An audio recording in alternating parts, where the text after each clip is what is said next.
A paz do Senhor, povo de Deus, glória a Deus por mais um dia, mais um desperta crente, louvado seja o nome do Senhor, que haja um despertamento na sua vida no dia de hoje, que haja virada de chave, um despertamento da parte do céu, do reino de Deus, para que você receba essa palavra no dia de hoje e aplique ela na sua vida.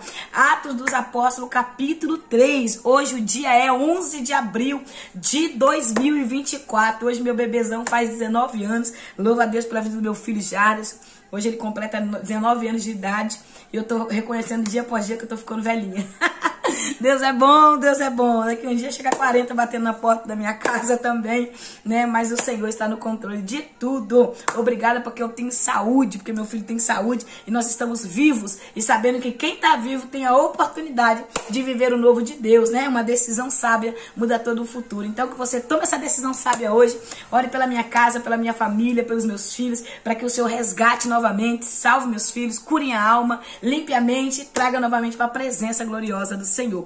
Assim também é o desejo do meu coração, que o Senhor salve toda a sua família, toda a sua casa, que o Senhor continue resplandecendo a glória dele, o brilho do Espírito Santo dele sobre a vida de cada um de vocês. Sou grata a Deus pela vida de vocês, pela companhia aqui no canal Desperta Crente, que Deus continua abençoando vocês de uma forma poderosa, sobrenatural, de uma forma gloriosa, que só pode vir do céu. Amém? Vamos lá, louvado seja Deus. O sofrimento é pedagógico, nós sabemos disso, né? E nesse capítulo 3 de Atos dos Apóstolos, Atos do Espírito Santo, você escolhe como você queira chamar, a gente sabe que vai falar sobre o coxo, né? Sobre a cura do aleijado, ali na Porta Formosa. Aquele homem era colocado ali na Porta Formosa todos os dias por alguém que o levava e colocava ali para que ele ficasse pedindo esmola. Esmolando ali na porta, né? Até que alguém pudesse ajudar. Por que na Porta Formosa? Essa Porta Formosa era a porta principal de acesso ao templo, né? Ao acesso ao átrio ali. Então, nessa porta só tinha autorização de passar judeus. Gentios não podia passar, né? Samaritanos, pessoas que vinham de outras nações, ele não poderia entrar por essa porta, só judeu era autorizado. Então a elite passava por ali, a elite, né, ia passando por ali. Por isso esse homem estava naquele local ali proporcional, naquele local que para ele ali seria um local ideal, aí onde ele conseguiria mais esmola, né, e ao ver um pouco melhor as esmolas que ele receberia. Então para ele seria um ponto estratégico, né, e esse homem era colocado ali. Então nessa porta só podia entrar judeus, né, autorização dos judeus. Gentios não podia passar, porque entrava ao templo, ao acesso do templo, a porta, ao átrio do templo, né? Então ele ali passava pela porta também dos gentios e chegava à porta das mulheres, onde ficava o ofertário, né? É porque eu não tenho nenhuma imagem para mostrar, né? Mas quando você vê ele, aliás, eu tenho, mas eu não pensei nisso não, tá? Agora veio na minha mente, eu poderia ter deixado aberta aqui a foto da imagem ali do templo, mas agora, amém, tá bom? Amanhã, se eu lembrar, eu vou fazer isso, eu vou mostrar a fotinha pra vocês aqui. Então, Deus é bom. Então, vamos lá. Então, esse homem era levado, esse homem aleijado, ele não mandava, ele ficava à porta, ele era colocado por alguém, porque ele era aleijado, né? Tem muitos crentes paralíticos na fé, irmãos. Tem muitos crentes aleijados na fé, paralíticos na fé, com a fé pequena, que não acredita que Deus continua fazendo. Ah, eu já ouvi pessoas falar, e até eu mesmo, na minha ignorância, já falei, meu Deus, cadê os milagres? Cadê os prodígios? Cadê as maravilhas? Até eu, na minha ignorância, já falei. Mas isso está acontecendo, não parou de acontecer, não cessou. O problema é que nós deixamos de pedir os dons espirituais, as bênçãos espirituais, e começamos a pedir as bênçãos carnais, começamos a pedir as coisas da terra, começamos a pedir ao Senhor que o Senhor abra a porta do material aqui na terra. O materialismo tem tomado lugar do espiritual no coração de muitos crentes, amém? Então não, o verso primeiro começa assim: certa ocasião Pedro e João estavam subindo ao templo na hora da oração, isto é 3 horas da tarde. Pedro, porque João, né, e Tiago subindo, porque esses três se tornaram os líderes da igreja, se tornaram ali os líderes. Pedro, João e Tiago, eles se tornaram naturalmente o líder, passaram a liderar os apóstolos, passaram a liderar a igreja, porque toda reunião, todo projeto, todo propósito tem que ter um líder.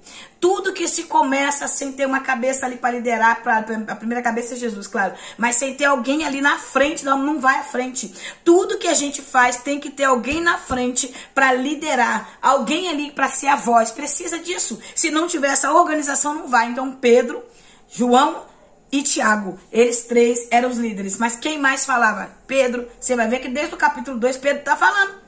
Desde o capítulo 2, Pedro está falando. Então alguém precisa falar, entendeu? Quem recebeu, quem foi cheio, fala. Então Pedro fala desde o capítulo 1. Pedro está falando a respeito dos feitos e da grandeza de Deus. Então, certa ocasião, depois ali do Pentecostes, depois da espera de 10 dias, né? Depois de ficar ali em Jerusalém, sem poder sair de Jerusalém, para receber o revestimento de poder, para receber a graça, a unção do Senhor. Depois desses acontecimentos, aí vai começar a acontecer o poder, a autoridade espiritual que o Senhor liberou sobre a igreja através do Espírito Santo, que foi derramado sobre a igreja, que pousou sobre a igreja, que cada um recebeu a porção do Espírito Santo sobre a sua vida. Isso é algo muito forte, né? É uma vida com sinceridade com Deus. Aqui começa a ver os atos daqueles que são cheios do Espírito Santo. Irmãos, não tem como eu dizer que sou cheio do Espírito Santo e não haver atos na minha vida, e não haver ações, e não haver manifestação de poder. Não existe. Eu estava vendo com a minha filha ontem do trabalho, nós conversando normal, de repente vi um rapaz de encontro pra gente, e do nada o rapaz virou, ele demoniou, ele demoniou, se entortou todo assim, minha filha olhou pra mim assim, eu falei, ele possessou porque é isso que Satanás tem que ver nos crentes fiéis ao Senhor. O mundo tem que ver, nós andamos com Jesus, nós não andamos de falácia, nós não falamos, nós vivemos o Evangelho. Então quando tem um crente que vive o Evangelho, é naturalmente na vida dele ver ações espirituais na vida dele. Crente carnudo, que só anda na carne, que só tem falácia, você não vai ver espiritualidade na vida dele, você não vai ver. Eu lembro que um tempo atrás eu comecei a falar com o Senhor, eu quero ver manifestação de poder, eu quero pregar nos lugares, Senhor, e eu quero ver que o demônio que está oculto em vidas ali saia, as pessoas sejam libertas, as pessoas sejam libertas pelo poder da tua palavra. Nós temos que ter esse objetivo, o foco de pregar e ver pessoas ser libertas, pessoas cair possessas e levantar libertas, curadas, transformadas pelo poder de Deus. A igreja precisa ter esse alvo, e aqui no capítulo 3 nós vamos ver essa autoridade que foi derramada sobre a igreja. Deus te deu autoridade, Deus me deu autoridade, Deus derramou sobre a igreja um poder tão grande, irmãos, que muitas vezes a gente nem sabe usar. Muitas vezes você está olhando o que Deus está fazendo na vida do vizinho, está olhando os feitos na vida da irmã e está esquecendo que Deus derramou uma autoridade sobre a sua vida, um poder sobre a sua vida, que basta você saber usar, basta você saber usar esse poder com a sua vida. Por quê? Porque não é um amuleto que você tira do bolso, esfrega. Muitas pessoas me pedem oração e algumas delas dizem assim, o que Deus falou? Deus não é amuleto, irmão, que eu tiro do bolso aqui, esfrego e digo a hora que a pessoa quer ouvir o que Deus está falando. Não é isso. Tem dia que Deus vai querer usar e tem dia que Deus também não vai usar. Tem dia que Deus vai me usar de uma forma tão profunda, que às vezes Deus me usa com tanta profundidade, com tanta autoridade, que eu tenho dificuldade de dormir. Quando eu chego em casa eu não consigo dormir, eu não consigo comer, eu não consigo beber. Meu esposo anda comigo, ele sabe, às vezes Deus me usa tão forte que eu fico impactada muitas horas depois daquilo ali e não consigo dormir, porque ainda sinto aquela gás, aquele poder forte sobre a minha vida. Mas tem dia que Deus me usa de uma forma mais rasa, tem dia que eu fico, meu Deus, será que o Senhor me usou mesmo? Será que foi o Senhor? Porque é o poder do Espírito que age em nós. Não é como eu quero, não é como eu acho, é como Deus quer. Então nesse capítulo 3, a gente vai ver que eles estão subindo a hora da oração, às 3 horas da tarde. Porque os judeus têm o hábito de orar às 3 horas da tarde, 9 da manhã e 6 da manhã. Eles têm o hábito de estar orando, né? Eles têm e ao pôr do sol, às 6 da tarde. Eles têm o hábito de ter uma vida de oração, uma vida apta a buscar o Senhor nessa forma. Então, havia no judaísmo, né? Essa é a obediência nesses 3 horários de oração. Se você for para Daniel, capítulo 6, versículo 10, você vai ver que Daniel orava 3 vezes ao dia. Que é tanto que no capítulo 6 é onde tem a armação para poder ele ser jogado na cova dos leões por orar ao Senhor. Então a gente sabe que uma vida de oração incomoda. E uma vida de oração tem milagre. Uma vida de oração tem transformação. Então vamos lá. Nessa porta não podia entrar judeus, ou não podia entrar gentios, somente os judeus. Então por isso esse homem estava do lado de fora ali, esmolando, pedindo ajuda. Então, o que ele pede para Pedro aqui? No capítulo 2, no verso 2, diz assim, ó, e aconteceu que o homem aleijado de nascença estava sendo carregado para um dos portões do templo, né? Havia 9 portões ali, e ele estava sendo carregado a um portão do templo. Para um dos portões do templo, chamado Porta Formosa. Todos os dias colocavam ali para pedir esmola aos que entravam no templo. Quando viu que Pedro e João iam entrar no templo, pediu-lhe desse um donativo, né? Uma esmola, né? Desse algo para eles ali. Quando ele viu que Pedro e João iam entrar no templo, ele foi pedir antes que entrasse. Por quê? Porque ele pedia às pessoas antes que entrasse no templo. E depois que estava no templo, ele não poderia pedir porque estava lá dentro. Então ele pediu. Quando ele viu que estava chegando, a necessidade dele, irmãos, é muito mais profunda do que ele poderia imaginar. A necessidade daquele homem não era somente externa, não era somente material, não era somente por fora, mas muito perdem tempo pedindo para Deus necessidades terrenas, em vez de pedir a Deus a necessidade verdadeira que ele necessitava naquele momento. Então, quando viu que Pedro e João iam entrar no templo, ele vai pedir o donativo, a ajuda. Ele vai pedir, porque no momento que ele precisava era de uma ajuda. Ele já tinha o hábito de estar ali, o costume de estar ali, todos os dias naquele mesmo lugar, todos os dias fazendo a mesma coisa, todos os dias fazendo aquelas mesmas situações que ele vivia, passando por aquelas mesmas pessoas, passando por aquelas pessoas que estavam ali, talvez algumas que nunca tinha visto, talvez outros que viam todos os dias, e talvez aqueles que viam todos os dias já não davam nada, porque já sabia que todos os dias era o hábito dele estar ali, todos os dias ele tinha aquele hábito de fazer aquilo ali. Há crentes que têm hábitos de ficar escorado no outro. Há crentes que têm esses hábitos de ficar do mesmo jeito, dia após dia, dia após dia, dia após dia, daquela mesmo jeito, daquela mesma religiosidade, daquele mesmo jeito, não nada muda, sempre a mesma coisa. Então esse homem dia após dia estava ali porque havia uma necessidade nele, havia necessidade. Só que Pedro vai olhar para ele, olhar. A primeira coisa que Pedro vai fazer é ter misericórdia. Talvez as pessoas que passavam por ali já não olhavam mais para ele, ninguém dirigia o olhar para ele, ninguém dirigia o olhar para a necessidade dele, mas quando Pedro passa, Pedro olha com um olhar de misericórdia, porque Jesus tinha um hábito de olhar com misericórdia. Então quem anda com Jesus tem os hábitos de Jesus. Quem anda com Jesus faz o que Jesus faria. Quem anda com Jesus tem a mesma forma de pensar como Jesus faria. É por isso, irmãos, que nós como cristãos em Cristo Jesus incomodamos tantas pessoas que não entendem o propósito de andar com os olhos do Senhor, ver com os olhos do Senhor, andar com a mente do Senhor. Quem conheceu a mente do Senhor? Nós temos a mente de Cristo. Então Pedro olha com um olhar de misericórdia. Depois Pedro vai trazer transparência na sua vida. Depois ele vai falar com ousadia e com coragem. Pedro vai olhar para ele, vai fixar os olhos nele e vai dizer assim: olhe para nós.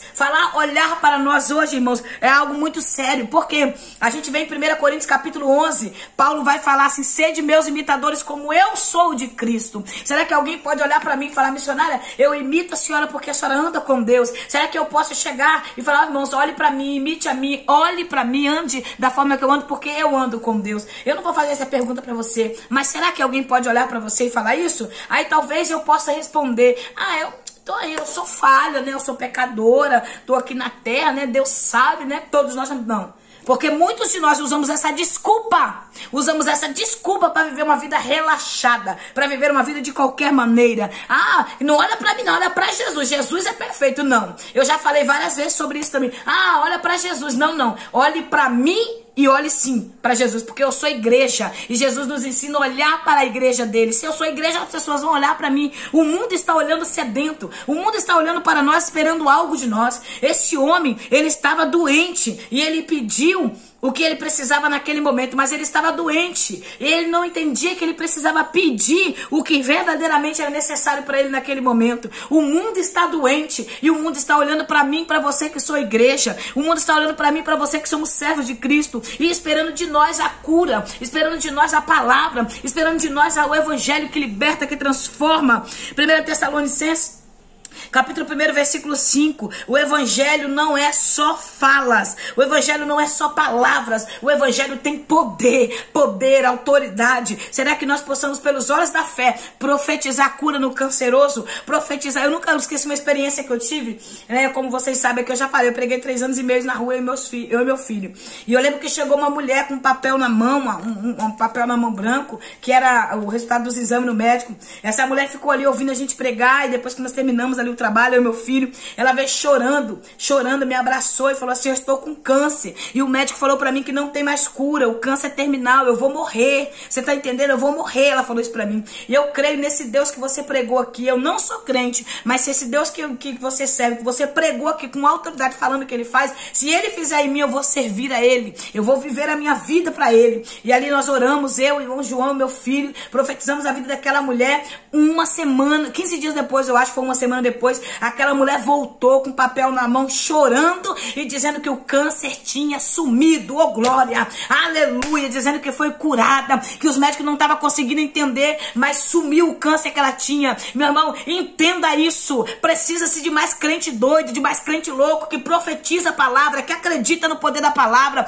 Quando eu tive câncer nos meus 2 seios, deu câncer nos meus 2 seios, e o Senhor falou assim que era para mim entrar pro quarto da oração. Eu não estou dizendo que você não procure um médico, eu não estou te dizendo isso. Estou dizendo que você pode procurar um médico. Eu estou dizendo que Deus falou para mim, comigo, que o Deus que eu servia, o Deus que eu pregava no meio da rua, era o Deus que podia me curar. E o Senhor estava provando a minha fé. Foi permissão de Deus para aumentar a minha fé, para que eu não vivesse no raso. Então Deus permitiu aquele câncer em mim, para que o nome dele fosse glorificado. E enquanto eu estava com câncer nos seios, eu pregava, eu ia para a rua, eu evangelizava, eu trabalhava, eu nunca parei, sempre continuei, graças a Deus. E eu provo o Senhor me curar, e o Senhor me curou. Então o Deus que eu prego, ele cura câncer. Aleluia! Não porque curou nesta mulher, mas porque curou em mim.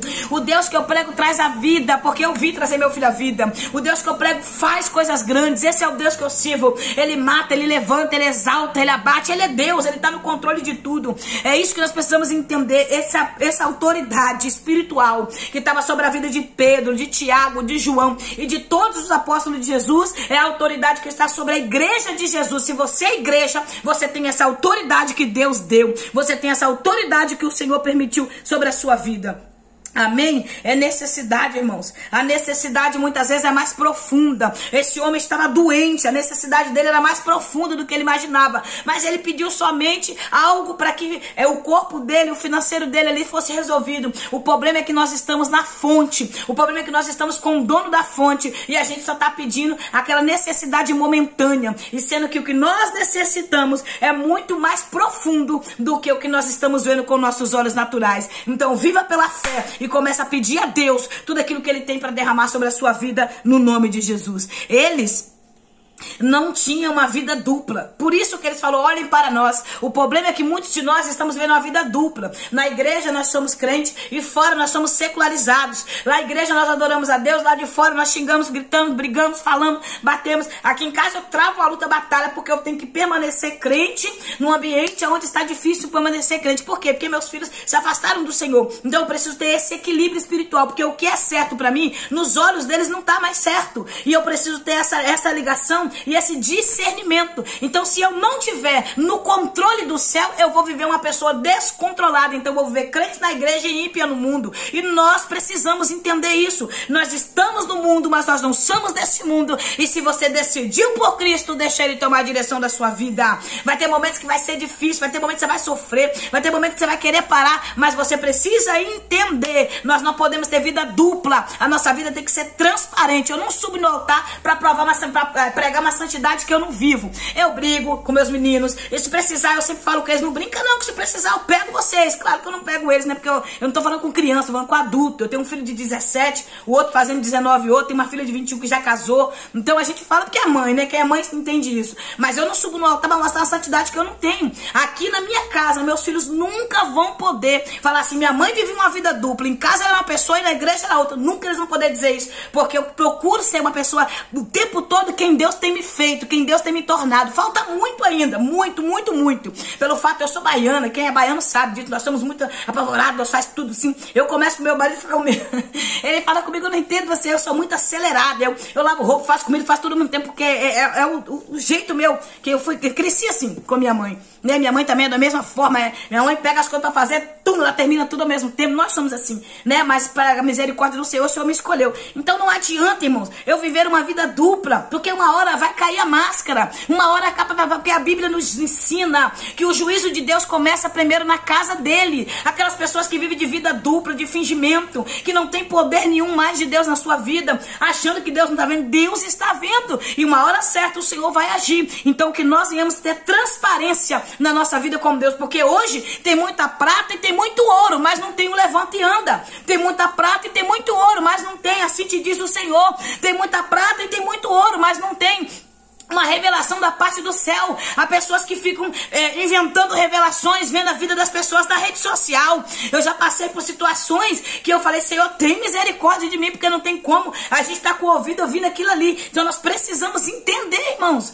e pedir a Deus que mais autoridade do céu venha a ser derramada sobre a minha e sobre a tua vida. Louvado seja Deus. A necessidade dele, irmãos, era mais profunda do que aquele momento que ele estava vivendo. E aí Pedro vai olhar para aquele homem, fixar os olhos e vai dizer, levanta e anda em nome de Jesus. Aleluia. Mas cuidado, nós sabemos que esses homens aqui cheios do poder de Deus e da autoridade do céu, da autorização ortogada pelo próprio Deus. Mas você sabia que naquele grande dia vai ter muitos que vão dizer, Senhor, em teu nome eu preguei, em teu nome eu profetizei, em teu nome eu expulsei demônio, e em teu nome, Senhor, eu fiz, e o Senhor vai dizer, apartai de mim que eu não conheço. Então cuidado, muitas pessoas estão querendo somente o nome de Jesus para poder expulsar, para poder pregar, para poder entregar profecia, mas está esquecendo da responsabilidade da sua salvação. Está esquecendo da responsabilidade da eternidade para com o Senhor. Amém? Então que nós venhamos olhar para o Senhor. Os pecadores, olha para mim e para você dizendo, o que essa irmã tem? O que essa mulher tem para me oferecer? Na expectativa de receber algo. O que as pessoas estão olhando de mim, de você? O que as pessoas estão olhando para nós? O que eles estão esperando de nós? O que nós estamos dando a eles? Porque muitas pessoas estão enchendo a boca para dizer, não olha para mim não, olha para o Senhor, olha para gente. Não. E o Senhor está dizendo, você tem que deixar as pessoas olhar para você. Você tem que deixar as pessoas olhar para você. E para isso acontecer, para que as pessoas olhem para mim, para você e receba algo da parte de Deus em nossas vidas, nós temos que deixar o Senhor trabalhar por dentro, mudar por dentro. Eu vou encerrar aqui, amanhã a gente volta nesse capítulo. Na realidade eu vou dar continuidade gravando aqui, né? E a gente volta amanhã em nome de Jesus no vídeo, porque não vai dar mais tempo, tá ficando muito longo e eu não quero estender mais, amém? Mas eu vou dar continuidade pra gente não perder aqui a direção e nem a linha daquilo que o Senhor está nos entregando neste momento. Vamos orar em nome de Jesus. Lembre-se, todo sofrimento da parte de Deus é pedagógico. Senhor, eu quero louvar o teu santo e poderoso nome. Eu quero agradecer ao Senhor, ó Pai, porque essa autoridade espiritual só tem derramado sobre a tua igreja, a igreja verdadeira. Não essa igreja, ó Pai, que tá mestiça, que tá misturada. É a igreja pura, imaculada, lavada pelo teu sangue. É a igreja que os verdadeiros, ó Pai, se conhecem. É a igreja que os verdadeiros se entendem. Não é essa igreja mestiça, essa igreja que tá bagunçada, essa igreja que tá, Senhor, muitos meses aí no mundo olhando e dizendo, não tem Deus na vida deles. Não. Eu estou falando da igreja verdadeira, da igreja, ó Pai, que pode não ter prata e ouro, mas tem um levanta e anda. E se tiver prata e ouro, também continua tendo levanta e anda, porque vem do Senhor, Pai, todas as bênçãos do céu. Eu oro agora te pedindo, no poder do teu santo e do teu santo nome, no poder de tudo aquilo que o Senhor tem feito na vida do teus, Pai. Eu oro agora te pedindo, abençoa o meu irmão, abençoa a minha irmã, Senhor. Continua nos ajudando a entender o propósito, ó Pai, de ser igreja, a entender o propósito de te servir. Aqui, Pai, nós nos colocamos nas tuas mãos e te pedimos as virtudes do teu Espírito Santo, essas virtudes que mudam e transformam o homem, transformam o caráter, Pai, da autoridade espiritual. Os paralíticos na fé, Pai, voltam a ter fé e levantam e andam com as suas pernas. Eu oro agora te pedindo para que nós venhamos olhar para o Senhor e que prodígios e maravilhas, Pai, venham acontecer em nosso meio e que prodígios e maravilhas venham acontecer através das nossas vidas, que possamos com a autoridade do céu poder profetizar, ó Pai, o levanta e anda, poder profetizar ser curado em nome de Jesus, poder profetizar seja liberto em nome de Jesus, se poder profetizar ser transformado em nome de Jesus. É no teu nome, Senhor. É no teu nome que todas as coisas acontecem. Meu Deus, mas nós não queremos andar somente com teu nome. Não queremos falar somente de Jesus, mas queremos estar com Jesus, andar com Jesus, viver com Jesus. E assim eu te peço neste momento, ser conosco, ser com a tua igreja, no poder do teu nome santo. Amém. Que Deus te abençoe, que a graça do Eterno te alcance. Se inscreva no canal, dá o like, compartilha e estamos juntos no nome de Jesus.